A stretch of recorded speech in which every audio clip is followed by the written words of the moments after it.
ஃப்ளைட்டுக்கு கூட்டு போவாங்க. நம்ம போகிற ஃப்ளைட் ஃப்ளைட்டு டேக்கப் ஆக போகுது. This is a non-smoking flight. Ethiopia ஏர்போர்ட்டில் இறங்கியிருக்கோம். அடுத்த ஃப்ளைட்டுக்கான கேட் ஓப்பன் ஆகிடுச்சு. ஹாப்பி இந்த சுற்றுலா இதான ஏர்போர்ட்டில் இறங்கிட்டோம். லாஸ்ட் ஒரு வழியாக பயணம் முடிஞ்சுது.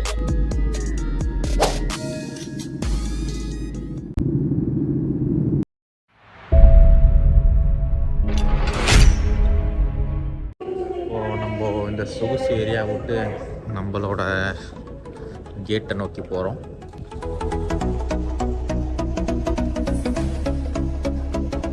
இங்கே ஒரு எஸ்கலேட்டர் கீழே போகுது. எனக்கு ஒரு டேரஸ் போகிறாங்க. 116, 117, 118 அதை தாண்டினா 119. ஸோ நம்ம இங்கே எங்கேயாவது உட்கார ஒரு இடம் கிடச்சிருச்சு.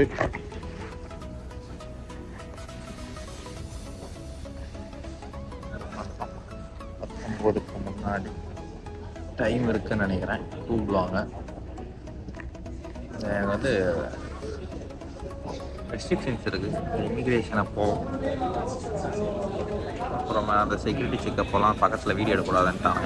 கட் பண்ணுன்ட்டு ஏதாவது சொல்லுவாங்களான்னு தெரியல. பரவாயில்ல, எடுத்துட்டாங்க. A few moments later. Gate open பண்ணிட்டாங்க. கேட்டுக்குள்ளே போகிறதுக்காக வெயிட்டிங். இங்கேருந்து இங்கே உள்ளே போனோன்னே பஸ்ஸில் கூப்பிட்டு ஃப்ளைட்டுக்கு போவாங்க.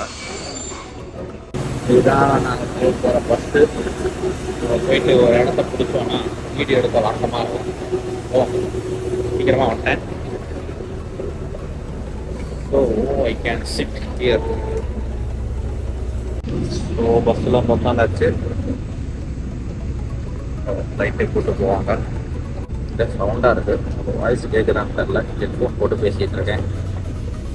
ஃப்ளைட்டுக்கு போகிற வழியில் என்ன நடக்குன்னா பார்ப்போம்.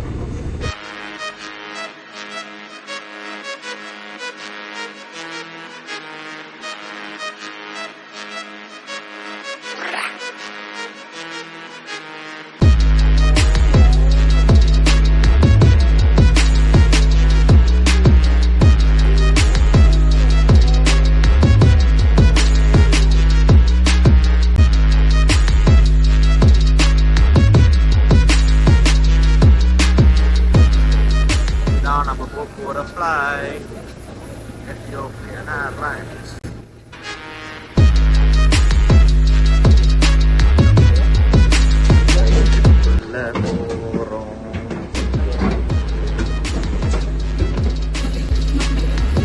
We are entering the flight.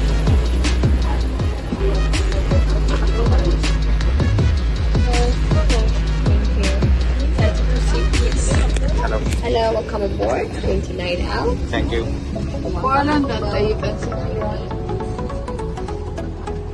இதுதான் நம்ம ஃப்ளைட்.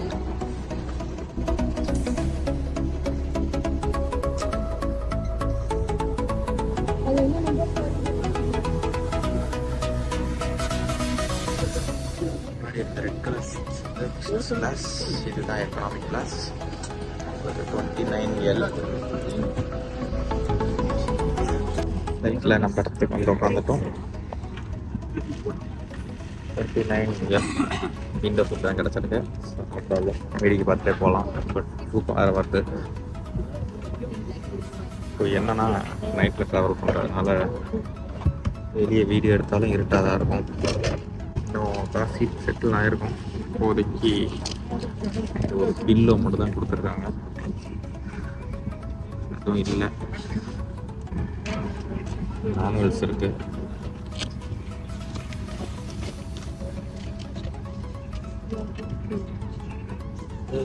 அவ்வளோதான். கொஞ்சம் மேகசின்ஸ் இருக்குது படிக்க. ஸோ ஏறி உட்காந்தாச்சு. ஃபுட்டில் என்ன ப்ரொவைட் பண்ணுறாங்க, எத்தியோப்பியாவில் எப்படி இருக்குது, அங்கேருந்து எப்படி போகிறோம், அதெல்லாம் அடுத்த வீடியோவில் பார்ப்போம். A few moments later. This is a non-smoking flight. Smoking is not permitted. Video பார்த்துருப்பீங்க. இந்த ஃப்ளைட்டோட இன்ஸ்ட்ரக்ஷன்ஸ் எல்லாம் போயிட்டு இருந்துச்சு. எல்லாமே சிஸ்டம் தான் சொன்னிச்சு. யாரும் மேனுவலாக யாரும் எக்ஸ்பிளைன் பண்ணல. இங்கே அந்த காமிச்ச டிவியில் தான் எல்லாம் எக்ஸ்பிளைன் பண்ணாங்க. லைட்டு டேக் ஆஃப் ஆக போகுது.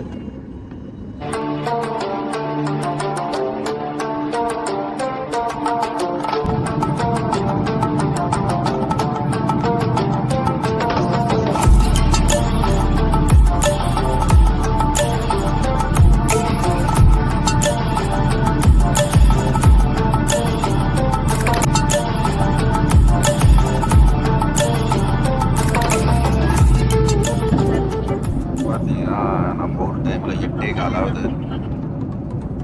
ஆனாலும் இன்னும் இருட்டாக தான் இருக்குது வெளியே.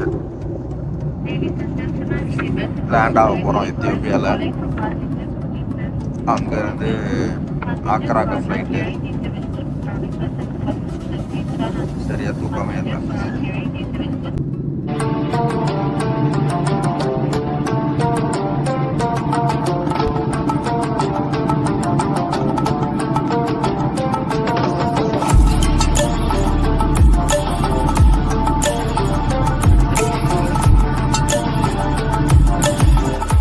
எத்தியோப்பியா ஏர்போர்ட்டில் இறங்கியிருக்கோம்.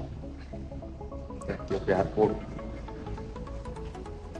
நான் ஃப்ளைட்லேருந்து இறங்கி உள்ளே போயிட்டுருக்கேன். இன்னும் போயிட்டு ஃப்ரெஷ்ஷாக இருக்கிற இடம் இருந்தால் ஃப்ரெஷ் ஆகிட்டு நெக்ஸ்ட் இன்னொரு ஃப்ளைட்டில் ஏறணும். டைம் இப்போது இங்கே என்னன்னா 6:40. இங்கேக்கும் இந்தியாவுக்கும் 2.5 hours டிஃபரன்ஸ். 2.5 hours இந்தியா ஹேடாக இருப்பாங்க இந்தியாவோட. இங்கே 8:30, இங்கே 6:40னா அங்கே 7:40, 8:40 போதே காலாக போதாங்க. கானா ஃப்ளைட்டு, கானா இல்லை, எல்லா இன்டர்நேஷ்னல் ட்ரான்ஸ்ஃபர் ஃப்ளைட்டுக்கும் இந்த ரூட்டில் தான் போகிறாங்க. இவ்வளோ க்ரௌடாக இருக்குது. எல்லாருமே ட்ரான்ஸ்ஃபர் தான் போல். ஸோ நானும் அந்த லைனில் நின்றுருக்கேன். இப்போது டைம் 6:50. எனக்கு 8:40க்கு நெக்ஸ்ட்டு ஃப்ளைட் டேக் ஆஃப் ஆகிடும்.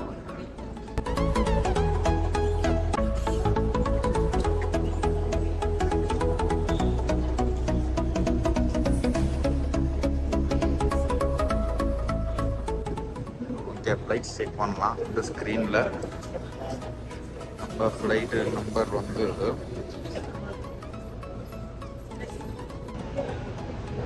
Flight number 921 Agra 8:40 proceed to A10. Gate number A10. Gate number A10 கண்டுபிடிச்சிட்டேன். கேட் நம்பர் A10க்கு போகும். அவ்வளோதான் நினைக்கிறேன். ஒரு செக்இன் மட்டும் தான் இருந்துச்சுங்க. சாரி, செக்யூரிட்டி செக் மட்டும் தான் இருந்துச்சு. இங்கே பாருங்கள், நிறைய கடைலாம் இருக்குது. டியூட்டி ஃப்ரீனா எல்லாம் சரக்கு. ஆக்சுவலாக ஃப்ளைட்லேயே வந்துட்டு சாப்பாடெல்லாம் கொடுத்து முடிச்சதுக்கப்புறம் டியூட்டி ஃப்ரீன்னு கேட்டு வந்தாங்க. டியூட்டி ஃப்ரீன்னு என்னன்னு பார்த்தா சரக்கு தான் டியூட்டி ஃப்ரீன்னு போய் வித்துட்டு இருந்தாங்க. இங்கே தான் காமனாக இருக்கும் போல். கேட்டை கண்டுபிடிச்சி வந்து உட்காந்துட்டோம். இங்கே வந்து இந்த டைமில் 7:40க்கு தான் கேட் ஓப்பன் பண்ணுறாங்க. டைம் 7:10 ஆகுது. ரொம்ப சொல்லியே ஆகணும். ஃப்ளைட்டில் கொடுத்த சாப்பாடு வந்து மோசமாக இருந்துச்சு. நல்ல வேலை நான் முன்னாடி எங்கள் ஏர்போர்ட்டில் சாப்பிட்டதுனால மேனேஜ் பண்ணிட்டேன். அது சாப்பிடவே முடியல. எனக்கு அந்த டேஸ்ட்டே பிடிக்கல. மேபி அப்படி தான் இருக்குமோ நம்ம இந்த ஃப்ளைட்ஸில். பட் பரவாயில்ல, ஒரு ஸ்வீட் வச்சாங்க கேக்கு மாதிரி. நான் தூங்கிட்டேன். சாப்பாடு வந்து எழுப்பி தான் கொடுத்தாங்க. அதனால் தூக்கத்தில் என்னால் அந்த சாப்பாடை வீடியோ எடுக்க முடியல. அடுத்த ஃப்ளைட்டுக்கான கேட் ஓப்பன் ஆகிடுச்சு. போர்டிங் பாஸ் வச்சுட்டு நிற்கிறோம். உள்ளே போகணும். திரும்ப இங்கே என்ன பர்பஸ் எது என்னென்னலாம் கேட்பாங்க போல். பார்த்துட்டு உள்ளே போயிட்டு உங்களை ஃப்ளைட்டில் பார்க்குறேன். அடிஸ் அபாபா இன்டர்நேஷ்னல் ஏர்போர்ட். இதுக்குள்ளே போகிறோம். இதுதான் வந்து நான் ஏறின 2வது ஃப்ளைட். ஸோ இது இருக்குது 26C. இந்த முதல் சீட்டு தான் நம்மளுக்கு. இதுதான் அடிஸ் அபாபா டு அக்ரா கானாவோட ஃப்ளைட். இந்த ஃப்ளைட்டு போன ஃப்ளைட்டோட நல்லா பெருசாக இருக்குது. சீட்டு முன்னாடிலாம் ஸ்க்ரீன் வச்சுருக்காங்க. இந்த ஃப்ளைட்டில் வந்து உட்காந்தாச்சு. இது சோகமான விஷயம் என்னன்னா, எனக்கு ஜன்னல் சீட்டு கிடைக்கல. ஜன்னல்லேருந்து 3வது சீட்டு தான் கிடச்சிருக்குது. கேட்டிருக்கேன் சேஞ்ச் ஆஃப் சீட்ஸ் கிடைக்குமான்னு. இப்போதைக்கு ஃபுல்லாக இருக்குது. ஒன்ஸ் எல்லாம் ஏறினதுக்கு அப்புறம் ஏதாவது இருந்தால் சேஞ்ச் பண்ணி தரேன்னு சொல்லியிருக்காங்க. பார்ப்போம். சேஞ்ச் பண்ணாங்கன்னா பகலில் ட்ராவல் வியூ எப்படி இருக்குன்னு பார்ப்போம். எடுக்கலாம், ஆனால் ரொம்ப கஷ்டப்பட்டு எடுக்கிற மாதிரி இருக்கும். நடுவில் ஆள் வேறு உட்காந்துட்டாங்கன்னா ஒன்றும் பண்ண முடியாது. ஸோ நம்ம நினச்ச மாதிரி எதுவும் நடக்காது. பார்ப்போம். அந்த ஃப்ளைட்டோட இந்த ஃப்ளைட் நல்லா இருக்குது, ஸ்பேசியஸாக இருக்குது. இங்கே ஃபுட்டு எப்படி இருக்க போகுதுன்னு தெரில. அங்கே ஃபுட்டு மோசமாக இருந்துச்சு அந்த ஃப்ளைட்டில். இந்தியாவிலேருந்து வர ஃப்ளைட்லேயே ஃபுட்டு மோசமாக இருக்குது. இது வேறு ஊர்லேருந்து போகிற ஃப்ளைட்டு ஃபுட்டு எப்படி இருக்கும்னு. பட் நான் கொஞ்சம் ஸ்நாக்ஸ் எடுத்துகிட்டு வந்திருக்கேன், கையில் இருக்குது. அது ஏதாவது போல ரச்சனை இதை வச்சு மேனேஜ் பண்ணிப்போம். பார்த்துருப்பீங்க சீட்ஸ் எல்லாம் வந்து ஸ்க்ரீன் இருக்குது. அந்த ஸ்க்ரீனில் என்ன பண்ண முடியும்னு தெரில. பார்ப்போம் இருங்க. அந்த ஸ்க்ரீனில் என்ன பண்ண முடியும்? Wifi available on board.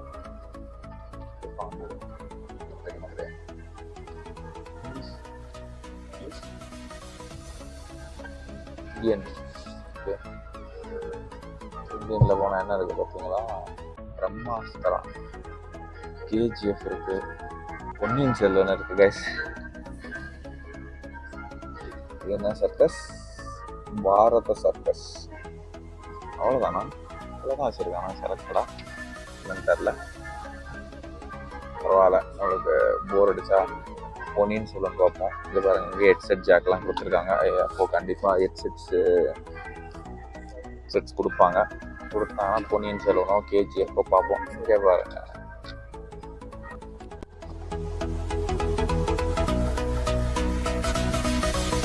நம்ம இங்கே நிற்கிறோம் அடிஸ் அபாபாவில். இருந்து எங்கே போக போகிறோம்? ஆந்திரா. ஐயோ மை காட், இதுவே இவ்வளோ தூரம் இருக்கு. ரெண்டுமே ஆப்பிரிக்கன் கண்ட்ரி தான் சொன்னாங்க. இந்த மொழியிலேருந்து இந்த மொழிக்கு போகிறோம். இது ஒரு 5 மணி நேரம் ட்ராவல். கைஸ், விண்டோ சீட் வாங்கிட்டோம். விண்டோ சீட்டில் உட்காந்து வந்தார். அவர்கிட்ட கேட்டு எக்ஸ்சேஞ்ச் பண்ணிக்கிட்டேன். இவர் தான் நம்ம ஃப்ரெண்டு. இவர்கிட்ட கேட்டு தான் எக்ஸ்சேஞ்ச் பண்ணேன். பாருங்கள், நல்ல பகல் வியூ இருக்குது. மேலே போகும்போது நல்லா தெரியும்.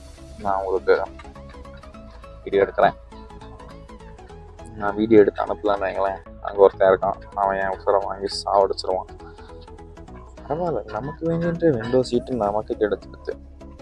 Happy window seat கிடைச்சதில்ல.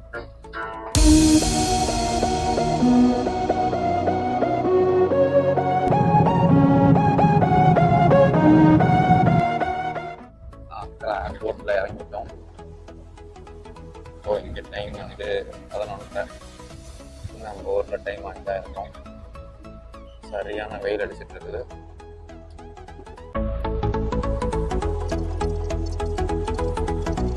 A few moments later. நான் ஏர்போர்ட்டில் இறங்கிட்டோம். உள்ளே போய்ட்டுருக்கோம். அட்லாஸ்ட் ஒரு வழியாக பயணம் முடிஞ்சுது. இங்கேருந்து காரில் கெஸ்ட் ஹவுஸ் எவ்வளோ தூரம் தெரில. ஃப்ளைட்லாம் அது கூட பெரிய பாடு இல்லை. காரில் போகிறது தான் பெரிய பாடாக இருக்க போகுது நமக்கு. இதுதான் கானா ஏர்போர்ட். ரொம்ப சிம்பிளான ஏர்போர்ட், சின்ன ஏர்போர்ட். எந்த பெரிய ஃபெசிலிட்டிஸும் கிடையாது, ரொம்ப சின்னது.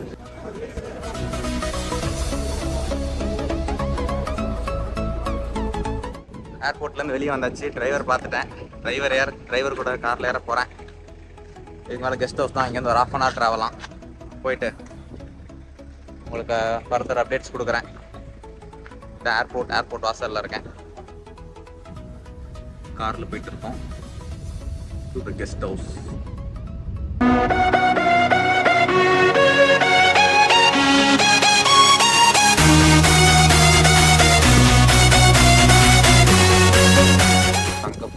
போட் ஹவுஸ் இதுதான் ரெசிடென்சி.